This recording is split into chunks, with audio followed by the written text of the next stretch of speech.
শুরু করছি আজকের অনুষ্ঠান সরাসরি ডাক্তারের সাথে। আমি অভিজিৎ আপনাদের শারীরিক সমস্যার সমাধান করতে চলে এসেছি। আজকে আমাদের মধ্যে উপস্থিত আছেন ডক্টর দেবাশিস মাইতি, ইউরোলজিস্ট, কলকাতার স্বনামধন্য ডাক্তার। আমাদের স্টুডিওতে আসার জন্য তাকে অনেক অনেক ধন্যবাদ স্যার। নমস্কার। আজকে আমাদের বিষয় হচ্ছে প্রোস্টেট গ্ল্যান্ড সম্পর্কে আমাদের আলোচনা আজকে। তো আমাদের এটা মানুষের মধ্যে সাধারণত হয়ে থাকে।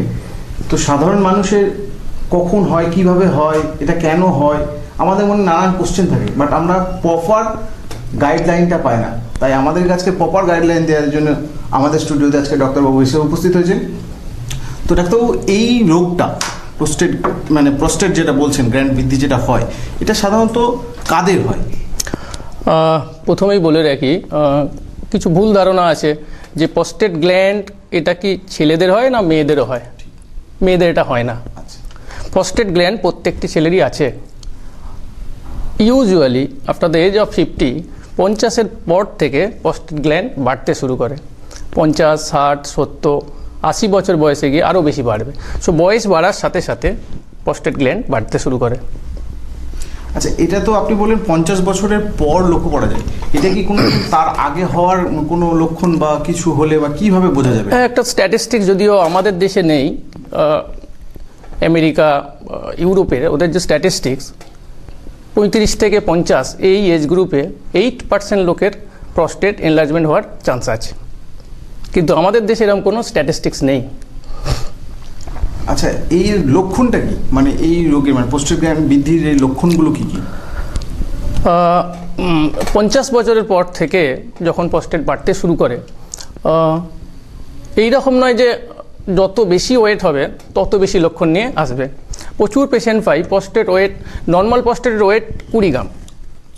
অনেক পেশেন্ট পাই মাত্র ওয়েট 30 গ্রাম, কিন্তু তার ফিচার্স লক্ষণ অনেক বেশি অসুবিধা নিয়ে আসে। আবার অনেক পেশেন্ট পাই 60 বা 70 গ্রাম প্রস্টেট, কিন্তু সেরকম লক্ষণ পাওয়া যায় না। কয়েকটা লক্ষণ খুব ইম্পর্টেন্ট, যেগুলো সব পেশেন্টই কমপ্লেন করে, যেমন ফ্রিকোয়েন্সি, বারবার প্রস্রাব হওয়া। 2, নকচুরিয়া, রাত্রিবেলা 1 থেকে 2 বারের বেশি যদি প্রস্রাব হয় তাকে আমরা বলি নকচুরিয়া। অনেক পেশেন্ট আসে, ডাক্তারবাবু 10 মিনিট ছাড়া রাত্রিতে পেচ্ছাপ করি। তার সাথে কিছু পেশেন্ট বলতে পারে আর্জেন্সি মানে হলো যদি একবার প্রস্রাব পায় তাহলে কিন্তু ধরে রাখতে পারে না। এমনও দেখা গেছে যদি বাথরুম সামনে না পায় তাহলে কিন্তু কাপড় চোপড়ে 10-15 ফোঁটা পেচ্ছাপ হয়েও যায়। কিছু পেশেন্ট আসে বাথরুমে গেল কিন্তু প্রস্রাব হচ্ছে না, 10 সেকেন্ড 20 সেকেন্ড ওয়েট করে আছে, তারপর হয়তো প্রস্রাবটা হলো। এটাকে বলা হয় হেজিটেন্সি। অনেক পেশেন্ট আমাদের কাছে এসে বলে, ডাক্তারবাবু আগে যেমন পেচ্ছাপ পুরো পেট খালি করে হতো, এখন সেটা হচ্ছে না। এখন মনে হয় হয়তো কিছুটা প্রস্রাব থেকেই গেল। আবার কিছু পেশেন্ট আসে, ডাক্তারবাবু বাথরুমে গেলাম, 50 ml প্রস্রাব হলো, তারপর কিছুক্ষণ দাঁড়িয়ে থাকলাম, আবার কিছুক্ষণ পরে 30 ml হলো। এটাকে বলা হয় ইন্টারমিটেন্সি। তো ইউজুয়ালি আমাদের জিওগ্রাফিক্যাল এরিয়ায় আমরা যে পেশেন্টগুলো পাই তারা আসে বারবার প্রস্রাব, রাত্রিবেলা অনেকবার প্রস্রাব পেলে ধরে রাখতে না পারা, কাপড়ে চোপড়ে অনেক সময় হয়ে যায়। তো 6 থেকে 7টি এইরকম লক্ষণ আছে। তো এই লক্ষণগুলো যদি নিয়ে আসে usually after the age of 50, আমরা যেমন ভাবি যে প্রস্টেট গ্ল্যান্ড বড় হয়েছে, তার সাথে সাথে দেখে নেওয়া উচিত যে ওর স্টোন আছে কিনা, 2 দিন ছাড়া ইউরিনারি ট্র্যাক্টে ইনফেকশান হচ্ছে কিনা। তো urinary tract infection, tumour, prostate বাড়া সবগুলোতেই কিন্তু এই লক্ষণগুলো পাওয়া যায়। তাহলে সব লক্ষণ আপনি যে 5-6টা আমাদের সাধারণ দৃষ্টিভঙ্গিতে যেগুলো দেখা যায়, বাইরে থেকে যেগুলো আমরা বুঝতে পারি সেগুলো প্রোস্টেট। আচ্ছা, এটা কোন পরীক্ষার দ্বারা বোঝা যায়, এটা কি পরীক্ষা করলে এটা বোঝা যায়? ইউজুয়ালি আমরা চিকিৎসকরা যেটা করি, পেশেন্টের তলপেটে হাত দিয়ে বোঝা যায় যে মূত্রথলিটা ফুলে আছে কিনা। যদি থাকে তাহলে বোঝা যায় যে পুরো প্রস্রাবটা হচ্ছে না, সত্যিই প্রস্রাব থেকে যাচ্ছে। এছাড়া পায়খানার রাস্তা হাত দিয়েও আমরা প্রস্টেট গ্ল্যান্ডটি কতটা বেড়েছে বুঝতে পারি। সেটা আমরা হাত দিয়ে মোটামুটি বুঝে যাই যে 1 গুণ না 2 গুণ না 3 গুণ এরকম একটা বৃদ্ধি পেয়েছে। তার সাথে যেগুলো বেসিক টেস্ট বলা হয় সেইগুলোর মধ্যে আসে ইউরিন টেস্ট করা। ইউরিন RCS করা, রক্তের একটা টেস্ট সেটা হচ্ছে ক্রিয়েটিনিন, সিরাম ক্রিয়েটিন দেখা, তাতে করে বোঝা যায় কিডনির ফাংশন কেমন, কিডনির ফাংশন ঠিক আছে কিনা। যেহেতু এই সিমটমসগুলো ডায়াবেটিস রোগীদের ক্ষেত্রেও থাকে, বারবার প্রস্রাব হওয়া, রাত্রিরে অনেকবার প্রস্রাব হওয়া, সেই জন্য অবশ্যই সুগারটা দেখে নেওয়া। তার সাথে একটা ইমেজিং স্টাডি আলট্রাসোনোগ্রাফি। কোন ultrasonography? Ultrasonography of KUB and P region, মানে kidney, ureter, bladder and prostate region. এই বেসিক টেস্টগুলো করলে আমাদের একটা ধারণা আসে। ইউএসজিতে বলে দেয় প্রস্টেটের ঠিক ওয়েট কত, 40 গ্রাম না 60 গ্রাম। এছাড়া বলে দেয় মূত্রথলিতে কতটা প্রস্রাব থেকে যাচ্ছে প্রস্রাব করার পরে। আরও যেটা ভালোভাবে জানতে পারি যে প্রস্টেট গ্ল্যান্ড বেড়ে যাওয়ার জন্য কিডনির উপর প্রেশার পড়ছে কিনা। তার মানে যে প্রস্রাবটা মূত্রথলিতে থেকে যাচ্ছে সেটা কিডনির উপরেও চাপ দিচ্ছে কিনা, যাকে আমরা ডাক্তারি ভাষায় বলি হাইড্রোনেফ্রোসিস। যদি দেখা যায় প্রস্টেটের ওয়েট 2 গুণ বা 3 গুণ, তার সাথে প্রস্রাব থেকে যাচ্ছে মূত্রথলিতে, তার সাথে কিডনির উপর প্রেশার পড়ছে, তাহলে আমরা মেডিকেল ম্যানেজমেন্ট শুরু করি। এই মেডিকেল ম্যানেজমেন্ট শুরু করার আগে আর একটা খুব ইম্পর্টেন্ট টেস্ট করতে হয়, তার নাম ইউরোফ্লোমেট্রি। ইউরোফ্লোমেট্রি কিছুই না, একটা মেশিন আছে কম্পিউটারাইজ, মেশিনের সামনে প্রস্রাব করা। তাতে করে বোঝা যায় যে ওই রোগীর প্রস্রাবের ফ্লো কীরকম। একটা সাধারণ মানুষের যেমন ফ্লো থাকে তার থেকে কি কমে যাচ্ছে না একই রকম আছে, বা কতটা প্রস্রাব করলো। তো বেসিক এই ultrasonography, uroflowmetry, urine for RCS and serum creatinine, তার সাথে সুগারটা দেখে নেওয়া। এই রিপোর্টগুলো দেখে আমরা পরের নেক্সট স্টেপটা কী হবে সেটা ঠিক করি। আচ্ছা, প্রোস্টেট গ্ল্যান্ড বৃদ্ধি যেটা আমরা কথা বলছি, এটা কি কোনো বাহ্যিক কারণবশত হয়, না এটা ওই বার্ধক্যজনিত, মানে বয়সের সঙ্গে সঙ্গে এটা বাড়ে, না অন্যরকম, মানে মানুষের হ্যাবিট অনেক রকম থাকে, তো মানে কোনো বাজে হ্যাবিটের জন্য সেটা বাড়তে পারে, এরকম কি কোনো নির্দিষ্ট ব্যাপার আছে? বাজে হ্যাবিট এরকম কোনো রিলেশন নেই। 2 রকম ব্যাপার হয়। মোস্টলি এটা সেনাইল চেঞ্জেস। সেনাইল চেঞ্জেস মানে হচ্ছে কিছু কিছু জিনিস আছে বয়স বৃদ্ধি পাওয়ার সাথে সাথে সেই অর্গ্যানটাও বাড়তে শুরু করতে পারে। প্রস্টেট গ্ল্যান্ড সেরকমই একটা অর্গ্যান যেটা কিনা বয়স বাড়ার সাথে সাথে বৃদ্ধি পেতে থাকে। দেখা গেছে আমাদের কিছু স্ট্যাটিস্টিক্স, যদি ওবেসিটি থাকে, ওবেসিটি থাকলে প্রস্টেট গ্ল্যান্ড বাড়তে পারে। তো ওবেসিটির সাথে রিলেশন আছে কিছু হরমোন রিলেটেড। টেস্টোস্টেরন হরমোন, যেটা মেল হরমোন, মেইন হরমোন, এটা কিন্তু রেসপন্সিবল নয়। যেটা রেসপন্সিবল সেটা হলো DHT, ডিহাইড্রোটেস্টোস্টেরন। এটা যদি বেড়ে যায় তাহলে কিন্তু প্রস্টেটোমেগালি হতে পারে। ইস্ট্রোজেন, যদি ছেলেদের ইস্ট্রোজেন, যদিও এটা ইউজুয়ালি মেয়েদের হরমোন, কিন্তু ইস্ট্রোজেন যদি কোনো ছেলের শরীরে বেশি থাকে তাহলেও দেখা গেছে যে প্রস্টেটোমেগালি হতে পারে। মেটাবলিক সিনড্রোম কিছু বলা হয়, যেমন কোনো পেশেন্ট খুব মোটা, তার সাথে ডায়াবেটিস আছে, তার সাথে হাইপার টেনশন আছে এবং লিপিড উল্টোপাল্টা অনেক বেশি, ট্রাইগ্লিসারাইড, কোলেস্টেরল বেড়ে আছে, সেক্ষেত্রে কিন্তু প্রস্টেটোমেগালি হওয়ার চান্স আছে। তো ডাক্তারবাবু, আমাদের আলোচনা চলছিল যেটা নিয়ে যে প্রোস্টেট গ্ল্যান্ডের কী কী কারণ, কীভাবে হতে পারে, কোন বয়সে হয়, ঠিক আছে? তো সেটা তো জানলো মানুষজন, কিন্তু একটা জিনিস আমাদের মনে কোশ্চেন হয়, মাঝে মাঝে কোশ্চেনটা আছে যে সিরাম PSA ব্যাপারটা কি, মানে এর সঙ্গে মনে রিলেটেড এটাই আছে। সিরাম PSA কথার পুরো নাম প্রস্টেট স্পেসিফিক অ্যান্টিজেন। নামের মধ্যে দিয়ে বোঝা যাচ্ছে যে এটি একটি সেরিন প্রোটিন, যেটা কিনা গ্লাইকোপ্রোটিন। এটা প্রস্টেটিক এপিথেলিয়াল সেল থেকেই এটা নিঃসৃত হয়। তো রক্তে যখন PSA বেড়ে যায় তখন আমরা ভাবি যে এটা প্রস্টেটিক ডিজিজ, কিন্তু অনেকেরই ভুল ধারণা যে PSA বেড়ে গেলেই নাকি ক্যান্সার হয় প্রস্টেটের। ব্যাপারটা ঠিক তা নয়।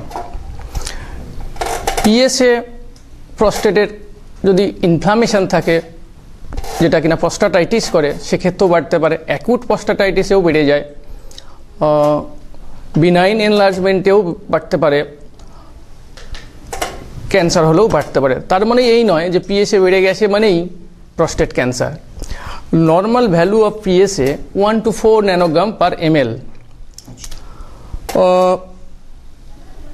যদি দেখা যায় পেশেন্টের এজ 50 বা 60-র বেশি, তার সাথে পিএসএ 10-এর বেশি, ইউজুয়ালি মোর দ্যান 10 ন্যানোগ্রাম পার ml, এবং তার সাথে আমরা পায়খানার রাস্তায় হাত দিয়ে যদি দেখি, যেটা আমরা ফিল করি যে প্রস্টেটটা অনেক হার্ড লাগছে, যদি খুব শক্ত মনে হয়, যদি প্রস্টেট হার্ড হয়, যদি পিএসএ 10-এর বেশি হয়, এজ যদি 50 বা 60-র বেশি হয়, তাহলে আমরা সেক্ষেত্রে ভাবি যে এটা একটা সাসপিসিয়াস কেস। সেক্ষেত্রে আমরা প্রস্টেটের কোনো অপারেশন না করে প্রস্টেট বায়োপসি করি। সেটা ইউজুয়ালি পায়খানা রাস্তা দিয়ে করা হয়, কখনো মেশিন দিয়ে বা ডিজিটালও করা যেতে পারে। যদি পিএসএ 4-এর কম থাকে, নর্মাল রেঞ্জ 4-এর নিচেই, সেক্ষেত্রে বিনাইন হওয়ারই চান্স বেশি। 4 থেকে 10 এই রেঞ্জটা ইউজুয়ালি গ্রে জোন। যদি দেখা যায় পিএসএ 4 থেকে 10, এজ 50 or 60, ডিআরিতেও প্রস্টেট সেরকম, ডিজিটাল রেকটাল এক্সামিনেশানেও প্রস্টেট সেরকম শক্ত মনে হচ্ছে না, সেক্ষেত্রে আমরা পেশেন্টকে 2 সপ্তাহ অ্যান্টিবায়োটিক দিই। অ্যান্টিবায়োটিক খাওয়ার পরে আমরা total PSA and free PSA test করতে দিই। যদি total PSA and free PSA test এটার রেশিওটা লেস দেন 15 হয়ে যায়, তাহলে তখন ভাবতে হবে সিএ হওয়ার একটা, ক্যান্সার হওয়ার একটা চান্স থাকে। তার মানে এই নয় যে ক্যান্সার হবে, সেই জন্য বায়োপসি করা উচিত। আচ্ছা, তাহলে ইউএসজি যদি বলে যে পেচ্ছাপ থেকে যাচ্ছে, তাহলে তার করণীয়টা কি? হ্যাঁ, এটা একটা ইম্পর্টেন্ট কোয়েশ্চেন। আলট্রাসোনোগ্রাফি দুরকমভাবে করা হয়। প্রথমে পেশেন্টকে বসিয়ে রেখে যতক্ষণ জল খেতে বলা হয়, যতক্ষণ না মূত্রথলি অনেকটা ফুলছে। মূত্রথলি ফোলার ফলে সুন্দরভাবে প্রোব বসালে প্রস্টেটটা ভালোভাবে মাপা যায়। তো তারপরে আবার পেশেন্টকে প্রস্রাব করানোর পরে আবার একবার আলট্রাসোনোগ্রাফি করা হয়। এতে করে বোঝা যায় যে পেশেন্ট প্রস্রাব করার পরেও কতটা প্রস্রাব থেকে গেল। নর্মাল ইন্ডিভিজুয়াল, এটাকে আমরা বলি পোস্ট ভয়েড রেসিডুয়াল, প্রস্রাব করার পরেও কতটা প্রস্রাব থেকে যাচ্ছে। Normally post void residual 5 to 12 ml only. কিন্তু ইউএসজিতে অনেক সময়ই রিপোর্ট দেয়, পেশেন্ট অনেক বেশি চিন্তাও করে যে রেসিডুয়াল ভলিউম ডাক্তারবাবু 30 ml। কোনো পেশেন্ট আবার এসে বলেন যে ডাক্তারবাবু 60 ml। এটা শুধু বয়স্ক পেশেন্ট না, অনেক ইয়াং ছেলেকেও আমি দেখেছি, তারাও ভীষণ টেন্সড হয়ে যায় যে ডাক্তারবাবু আমার 30 ml প্রস্রাব থেকে যাচ্ছে, এটা কি হলো, আমার এই বয়সে কি আমার প্রস্টেট বেড়ে গেল? ব্যাপারটা তা নয়। পোস্ট ভয়েড রেসিডুয়াল 30 হোক, 60 হোক, 90 হোক, যদি না কিডনির উপর প্রেশার পড়ে, তার মানে যদি না, তাকে বলা হয় আপার ট্র্যাক চেঞ্জ, যদি না হাইড্রোনেফ্রোটিক চেঞ্জ কিডনিতে হয়, সেক্ষেত্রে 30 থাকুক 60 থাকুক, এর কোনো ভ্যালু নেই। তো ডাক্তারবাবু, আমরা আলোচনা করছিলাম যে প্রোস্টেট গ্ল্যান্ডের মূল চিকিৎসা, মানে চিকিৎসা পদ্ধতি বা চিকিৎসাটা কতটা সাকসেসফুল হতে পারে, বা চিকিৎসা কিভাবে কোন স্টেজে করব, সেটা যদি একটু বলেন আমাদের। ফার্স্ট স্টেপ যেগুলো করা উচিত, আগেই বলেছি, একজন ইউরোলজিস্টের সাথে পরামর্শ নেওয়া। সেক্ষেত্রে ইউরোলজিস্ট নিশ্চয়ই পায়খানা রাস্তায় হাত দিয়ে বুঝতে পারবেন যে প্রস্টেটটা ঠিক কতটা বেড়েছে, বা প্রস্টেটটার কনসিস্টেন্সি কেমন, খুব শক্ত কিনা। তার সাথে এটা হলো ফিজিক্যাল এক্সামিনেশান, তার সাথে পিএসএ করে দেখে নিতে হবে যখন দরকার হবে, আলট্রাসোনোগ্রাফি, ইউরোফ্লোমেট্রি, এইগুলো করার পরে যদি দেখি যে আমরা পেশেন্টের সিমটমস যেগুলো খুব কাম্বারসাম না, মৃদু সিমটমস, মাইল্ড যাকে বলা হয়, সেক্ষেত্রে আমরা ইউজুয়ালি একটা আইপিএসএস স্কোর আছে, ইন্টারন্যাশনাল প্রস্টেট সিমটম স্কোর। এই স্কোর টোটাল 35।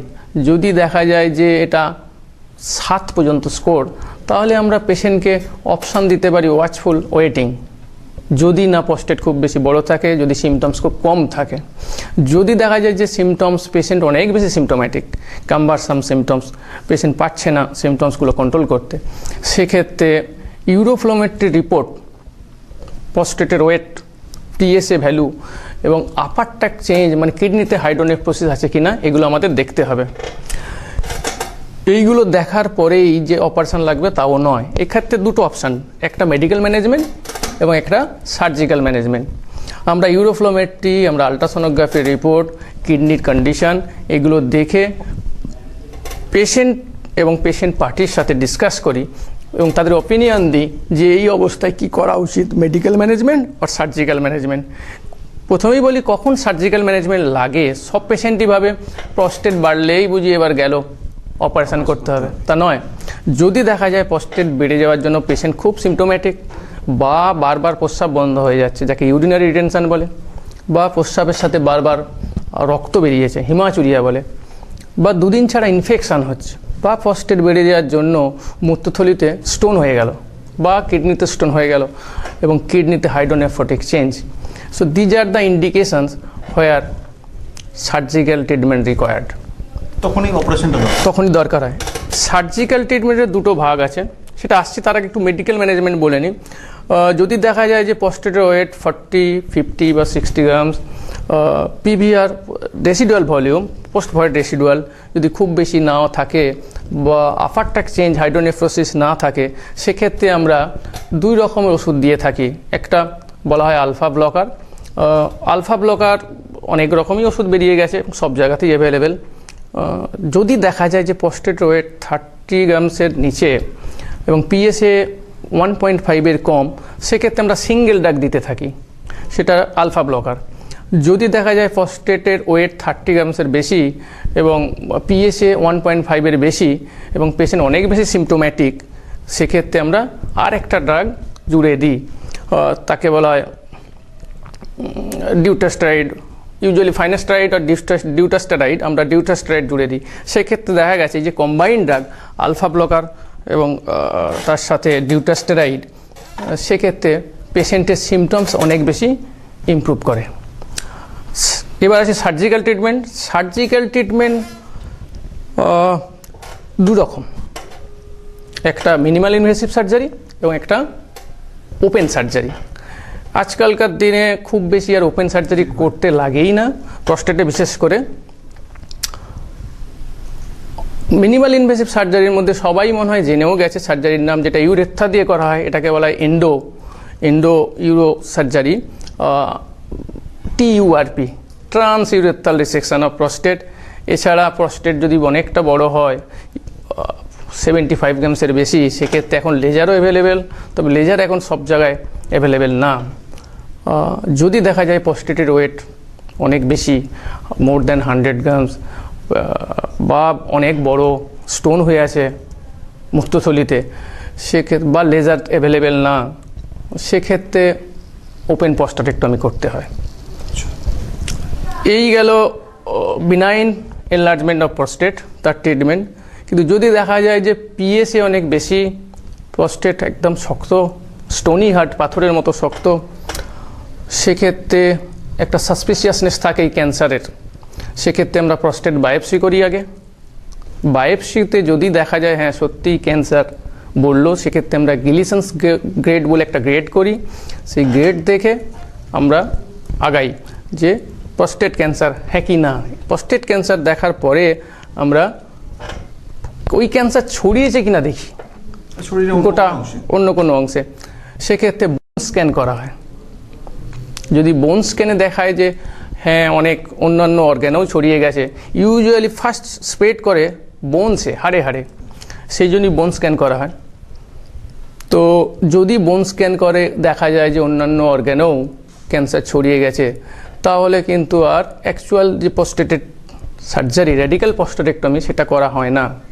সেক্ষেত্রে আমরা অন্ডকোষ কেটে বাদ দিয়ে দিতে পারি, যেটা সবচেয়ে সহজ উপায়, তাকে বলা হয় বাইল্যাটারাল অর্কিডেক্টমি।